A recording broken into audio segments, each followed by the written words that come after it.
अब नेक्स्ट में आता है हमारा पटसन। इसको सुनहरा रेशा के रूप में भी जाना जाता है। ये जलोढ़ मृदा में अच्छे ढंग से विकसित होती है।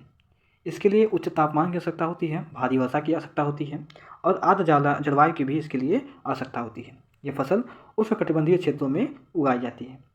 अगर हम बात करें कि इसके जो अग्रणी उत्पादक हैं वो कौन से देश हैं, आप बोलोगे तो भारत और बांग्लादेश इसके प्रमुख उत्पादक देश हैं। ठीक है, इसमें जो नोटिस करने वाला पॉइंट है क्या है कि इसे सुनहरा रेशा कहते हैं। ये कहाँ पे इसको विकसित किया जाता है, तो जलोढ़ मृदा में इसको विकसित किया जाता है।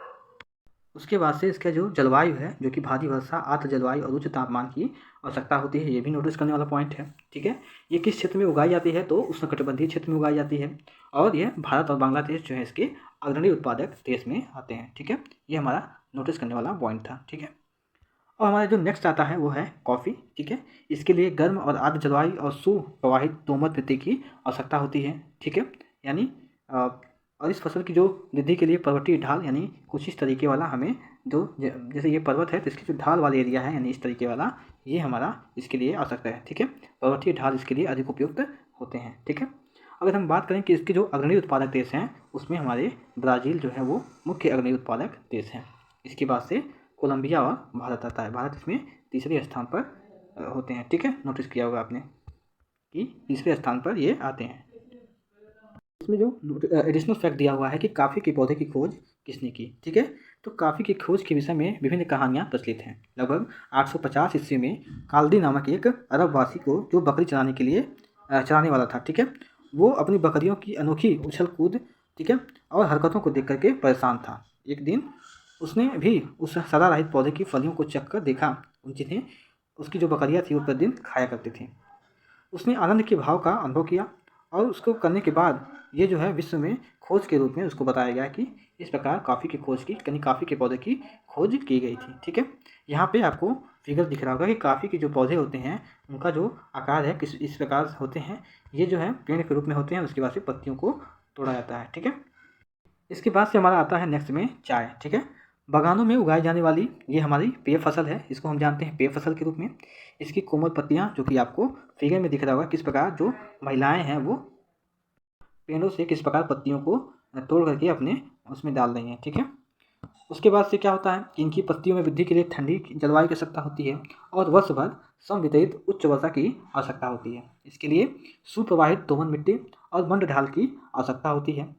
पत्तियों को चुनने के लिए अधिक संख्या में हमें श्रमिकों की आवश्यकता होती है, जैसा कि आपको यहाँ पे दिख रहा होगा कि इस प्रकार जो श्रमिक हैं वो पत्तियों को चुनने का काम कर रहे हैं। ठीक है, अब यहाँ पे हमारा नेक्स्ट में आता है कि कृषि का विकास बेसिकली कैसे होगा। ठीक है, तो कृषि का विकास है वो बढ़ती जनसंख्या की मांग को पूरा करने के लिए कृषि के उत्पादन को बढ़ाने की दिशा में किए जाने वाले प्रयासों में से एक है। ठीक है, यह कई तरीकों से प्राप्त किया जा सकता है, जैसे बोए गए क्षेत्र में विस्तार करके या बोई जाने वाली फसलों की संख्या में बढ़ा करके, सिंचाई सुविधाओं में सुधार करके, उर्वरक और उपज देने वाले जो बीज हैं उनका प्रयोग करके। ठीक है, कृषि का जो मशीनीकरण है उसमें भी कृषि विकास का एक अन्य पहलू के रूप में समझा जा सकता है कि जो इतने सारे पॉइंट थे ये हमारे कृषि उत्पादन में महत्वपूर्ण सहायता करते हैं अधिक उत्पादन के। ठीक है, अधिक उत्पादन में। ठीक है, उच्च सिंचाई की सुविधा, फसलों की जो बीज होते हैं वो भी बेहतर होना चाहिए।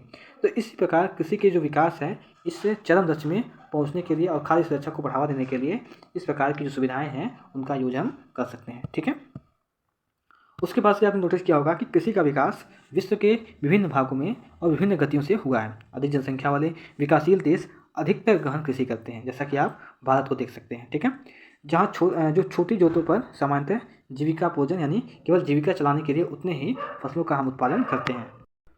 इसके बाद से हमारा आता है नेक्स्ट में कि बड़ी जोतें वाणिज्यिक कृषि के लिए अधिक उपयुक्त मानी जाती हैं, जैसे कि अमेरिका, कनाडा और ऑस्ट्रेलिया।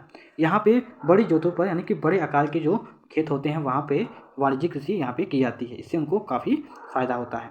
ठीक है, हम जो है दो फार्मों के रूप में यानी एक भारत और दूसरा यूएसए की वास्तविक अध्ययन के विकासशील देशों के रूप में चुन सकते हैं। यानी भारत में भी कृषि होती है। ठीक है, वहाँ पे दोनों तरीके की कृषि होती है। ठीक है, बड़े बड़े फार्मों के रूप में भी कृषि होती है और छोटे छोटे फार्मों के रूप में कृषि होती है। जो छोटे छोटे फार्म में कृषि करते हैं वे अपनी जीविका चलाने के लिए यानी जितना उत्पादन करते हैं उतना केवल खाते हैं। ठीक है, उनका वाणिज्यिक रूप में कोई महत्व नहीं रहता है। लेकिन आपने नोटिस किया होगा कि जो बड़े बड़े इंडस्ट्री लोग होते हैं, जो बड़े बड़े लोग होते हैं उद्यमी, वो वाणिज्यिक फसल को एज ए वाणिज्यिक कॉमर्शियल के रूप में देखते हैं। ठीक है, यानी उनका बड़े मात्रा में उत्पादन करते हैं, उसके बाद से उनको सेलिंग करते हैं मार्केटिंग के जरिए। ठीक है, इस प्रकार जो है वो वाणिज्यिक कृषि के रूप में हम इनको कह सकते हैं कि हमारे भारत देश में दोनों प्रकार की जो कृषि होती है वो होती है। लेकिन बड़े पैमाने पर यूएसए और कनाडा जैसे देशों में यहाँ पे बड़े पैमाने पर वाणिज्यिक कृषि ही की जाती है। ठीक है, उनसे उनको काफ़ी फ़ायदा होता है। यहाँ पे एडिशनल फैक्ट दिया हुआ है कि खाद्य सुरक्षा तभी बनी रहती है जब सभी व्यक्तियों को क्रियाशील और स्वस्थ जीवन जीने के लिए आहार की आवश्यकता और प्राथमिक के आधार पर हर समय पर्याप्त, सुरक्षित और पौष्टिक खाद्य पदार्थ की जो सुविधा है वो उपलब्ध रहे। ठीक है, भारत का एक फार्म यहाँ पे दिया हुआ है। तो उत्तर प्रदेश के गाजीपुर ज़िले में आदिलाबाद एक छोटा सा गांव है। वहाँ मुन्ना लाल नाम है किसान का, वो वहाँ गांव का एक छोटा किसान है जिसके पास लगभग 1.5 हेक्टेयर के आसपास वहाँ उसके पास फार्म है। ठीक है, उसका आवास जो है वो मुख्य गांव में है, यानी कि मुख्य गांव में है, और वह अधिक उपज देने वाले बीज को बाजार से वर्षों के अंतराल पर खरीदता है। उसकी जो भूमि है वो उर्वर है और वह वर्ष में कम से कम 2 फसलें सामान्य रूप में बोता है। ठीक है, जिसमें गेहूँ, चावल और दालें आता है। ठीक है, जिसको वो उगाता है। किसान अपने मित्रों, बुजुर्गों के साथ साथ सरकारी कृषि अधिकारियों से कृषि कार्यों के संबंध में सलाह लेता है। वो अपने खेत की जुताई के लिए भाड़े पर ट्रैक्टर लेता है।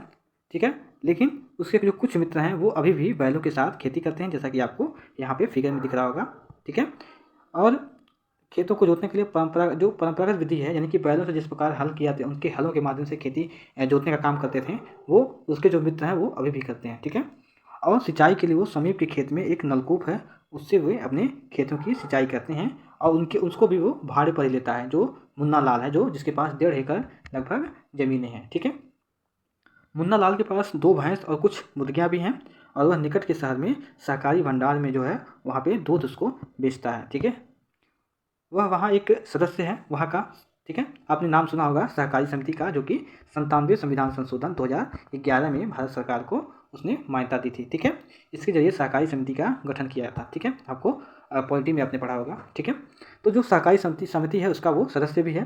सहकारी समिति उसके जानवरों के लिए चारे के प्रकार, पशुधन की स्वास्थ्य की सुरक्षा और अन्य जो उपाय हैं जैसे कि कृत्रिम गर्भाधान, उसके संबंध में उससे वो वहाँ से सलाह लेता है। ठीक है, और जो सहकारी समिति है वो उनको सलाह देती है। ठीक है, इसके बारे में जो कृषि के विविध कार्यों में कार्य के सभी सदस्य उसकी सहायता करते हैं। ठीक है, यानी कृषि में जो कार्य उनकी आवश्यकता होती है जिसके बारे में उसको समझदारी नहीं रहती है मुन्ने लाल को, तो वो जाकर के सहकारी समिति से इस बारे में डिस्कस करता है और उसको जो सहकारी समिति है वो उसकी मदद करती है। ठीक है, कभी कभी वह बैंक और कृषि सहकारी समिति से बीजों का उच्च उपज वाली जो किस्में होती हैं और औजार को खरीदने के लिए ऋण भी लेता है। ठीक है, और वह अपने उत्पादन को निकट के शहर में स्थित मंडी में जाकर बेच देता है। अधिकांश किसान के पास भंडारण सुविधाओं की कमी होती है और इसीलिए वे बाजार के अनुकूल न होने पर उसे अपने उत्पादों को बेचने के लिए अलग जो मार्केटिंग होता है, जिसको हम ब्लैक मार्केटिंग भी कह सकते हैं, वहाँ पे उसको बेचने के लिए विवश हो जाता है। ठीक है, अगर हम एग्जाम्पल के थ्रू समझें तो जैसे कोई किसान रहता है, वो अगर अनाज का उत्पादन, मान लीजिए गेहूँ का उत्पादन किया, जिसके पास 100 बोरे गेहूँ है। ठीक है, अब वो पास के सहकारी समिति में गया और उसको देने के लिए, लेकिन ये जो समिति है ये इसको नहीं लेती है। ठीक है, अब ये क्या करेगा, इसके पास जो खाली बचे ये 100 बोरी अनाज है ये बेकार हो जाएगा, क्योंकि उसके पास जो कोल्ड स्टोरेज की सुविधा होती है वो उपलब्ध नहीं रहती है, या तो जो गांव में सहकारी समिति होती है उसके पास कोल्ड स्टोरेज की जो सुविधा होती है वो उपलब्ध नहीं रहती है। इसीलिए जो किसान होता है वो इस जो अनाज होते हैं उनको जो बिचौलिए होते हैं जो ब्लैक मार्केटिंग का काम करते हैं उनके हाथों में बेच देते हैं। अगर हम उसको सहकारी समिति में देते हैं तो उसका 1 किलो का जो भाव था, एज ए मान लेते हैं एग्जाम्पल के थ्रू 20 रुपये प्रति किलो वो बेचता, कहाँ पे, सहकारी समिति में। ठीक है, लेकिन वही जो ब्लैक मार्केटिंग के सिस्टम के माध्यम से जो बिचौलिए होते हैं उनको वही जो अनाज है वो 16 रुपये किलो बेच देता है। तो इस प्रकार ये 4 रुपये का जो हानि है वो प्रत्येक किसान उठाता है। ठीक है, हम इसको एग्जाम्पल के थ्रू समझने का प्रयास किए हैं। ठीक है, अब यहाँ पे बात आती है कि हाल के वर्षों में सरकार ने भंडारण की जो सुविधाएं हैं उनके विकास के लिए कदम उठाए हैं। ठीक है, सरकार ने हर गांव में भंडारण की सुविधा प्रोवाइड करने के लिए उसने समिति गठित की है और कोल्ड स्टोरेज जो बनाने का काम है उसको बनाने का काम भी सरकार आगे कर रही है। ठीक है, इसके बाद से हमारा आता है संयुक्त राज्य अमेरिका का एक फार्म। ठीक है, हमने भारत के बारे में पढ़ लिया कि भारत के पास क्या क्या अपॉर्चुनिटी है और जो किसान हैं उनको किस प्रकार की जो दिक्कतें हैं वो महसूस करते हैं, हमने इसके बारे में देख लिया। अब हम आते हैं कि जो अमेरिका के किसान हैं जो कि फार्म में उत्पादन करते हैं उनके लिए क्या क्या अवसर और समानताएँ और डिस्कनेक्टिविटी वहाँ पर होती है। ठीक है, तो संयुक्त राज्य अमेरिका में एक फार्म का औसत आकार भारतीय फार्म की तुलना में काफ़ी बड़ा होता है, जैसा कि आपको यहाँ पे फिगर में दिख रहा होगा। संयुक्त राज्य अमेरिका में एक जो प्रारूपिक फार्म यानी कि जो प्रारूपिक फार्म है उसकी जो आकार है वो लगभग 250 हेक्टेयर है। हमने भारत में देखा कि 1.5 हेक्टेयर यहाँ पे मुन्नेलाल के पास था। ठीक है, यहाँ पे क्या हुआ 250 हेक्टेयर यहाँ पे इतने बड़े हेक्टेयर की भूमि पर यहाँ पे फार्म में खेती की जाती है। किसान सामान्यतः फार्म में ही रहता है। मक्का, सोयाबीन, गेहूँ, चुकंदर यहाँ पे उगाई जाने वाली जो मुख्य फसलें हैं वो यहाँ पे मिलते हैं। संयुक्त राज्य अमेरिका के पश्चिम जो मध्य पश्चिमी वाला एरिया है वहाँ पे जो एक राज्य है जिसका नाम है अयोवा, उस राज्य का एक किसान जो कि हुरन, उसका नाम है हुरन, उसके पास लगभग 300 हेक्टेयर भूमि है। वह अपने खेत में मक्का तब उगाता है जब वह आश्वस्त हो कि मृदा और जल संसाधन जो है वो फसल की आवश्यकताओं को पूरा कर देंगे। यानी उसके पास जल भी पर्याप्त मात्रा में मौजूद है और जो मिट्टी की जो गुणवत्ता है वो भी उसके लिए पर्याप्त है। इस माध्यम से ही वो उस पर जो है उसको मक्के को उगाता है। ठीक है, जब उसके आश्वस्त हो जाता है कि हमें सारी जो सुविधाएं हैं वो उपलब्ध मिल जाएंगी। फसल के जो नुकसान है यानी कि जो फसल के नुकसान पहुंचाने वाले जो पीड़कों पर नियंत्रण के लिए पर्याप्त उपाय यहाँ पे किए गए हैं। समय समय पर वह मृदा के नमूनों के परीक्षण के लिए प्रयोगशाला में जांच के लिए भेजता है और उसमें जो पोषक पदार्थ हैं या है कि नहीं इसका जो जांच है वो करके वहाँ की प्रयोगशाला उनको देती है और उसके परिणाम स्वरूप वो जिस उर्वरक की आवश्यकता होती है उसको डालता है। उसका कंप्यूटर जो है उपग्रह से जुड़ा रहता है जो उसे खेत की यथार्थ तस्वीर दिखाता है और यह रासायनिक उर्वरकों और कीटनाशक आवश्यकता प्रयोग करने में उसकी मदद करते हैं। ठीक है, वह ट्रैक्टर, बीज बोने की मशीन, ठीक है, यहाँ पे आपको फिगर भी दिख रहा होगा कि किस प्रकार यहाँ पे छिड़काव किया जा रहा है एरोप्लेन के माध्यम से यहाँ पे। ठीक है, ये उनकी फसल है जो कि प्लाट के रूप में आप देख सकते हो। ठीक है, यहाँ पे किसानों के जो छिड़काव है वो इस प्रकार किया जा रहा है क्योंकि प्लाट काफ़ी बड़ा है, 250 एकड़ का है, तो इसमें हाथ से डालना मुमकिन नहीं है। तो यहाँ पे इंस्ट्रूमेंट के जरिए यानी आपको दिख रहा होगा किस प्रकार हवाई जहाज़ के स्वरूप का है और उसके बाद से यहाँ पे छिड़काव किया जा रहा है। उसके बाद से आता है कि संयुक्त हार्वेस्टर और थ्रेशर का उपयोग कृषि संबंधी विविध संक्रियाओं में यहाँ पे किया जाता है। अनाज स्वचालित अन्न भंडार में संचित किए जाते हैं अथवा बाजार अभिकरणों यानी कि मार्केटिंग जो एजेंसियाँ होती हैं उनके पास भेज दिए जाते हैं। संयुक्त राज्य अमेरिका में किसान एक व्यवसाय की तरह काम करता है, न कि खेतीहर किसान की तरह जैसे हमारे भारत देश में जीविका चलाने के लिए मात्र यहाँ पे कृषि की जाती है। ठीक है, क्योंकि उनके पास काफ़ी मात्रा में कम भूमि उपलब्ध है भारतीय किसान के पास। ठीक है, अब यहाँ पे जो क्वेश्चन दिए गए हैं उनके बारे में देख लेते हैं।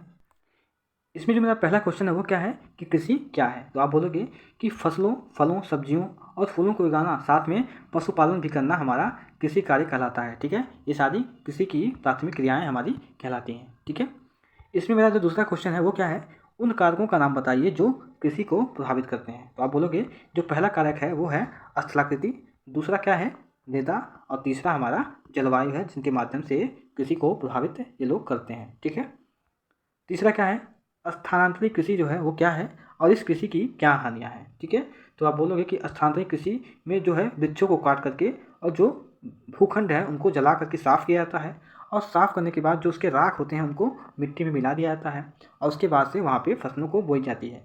उसके बाद क्या होता है, जब यहाँ की जो उर्वरता है वो खत्म हो जाती है तो वे लोग उस स्थान को छोड़ करके दूसरे स्थान पर जाते हैं। फिर वही प्रक्रिया वनों को काटना, उसके बाद से उसको जला करके जो उसकी राख होती है फिर से मिट्टी में मिलाना और फिर वहाँ पे उत्पादन करना। यानी उनका जो सिस्टम होता है कि वहाँ पे फसल बोने के बाद उस स्थान को छोड़ करके दूसरे स्थान पे बोते हैं। ठीक है, तो इस प्रकार की जो क्रिया होती है इसी क्रिया को हम स्थानांतरित कृषि के रूप में जाना जाता है। ठीक है, यानी एक स्थान से दूसरे स्थान तक ये लोग कृषि करते हैं जब उर्वरता खत्म हो जाती है वहाँ की।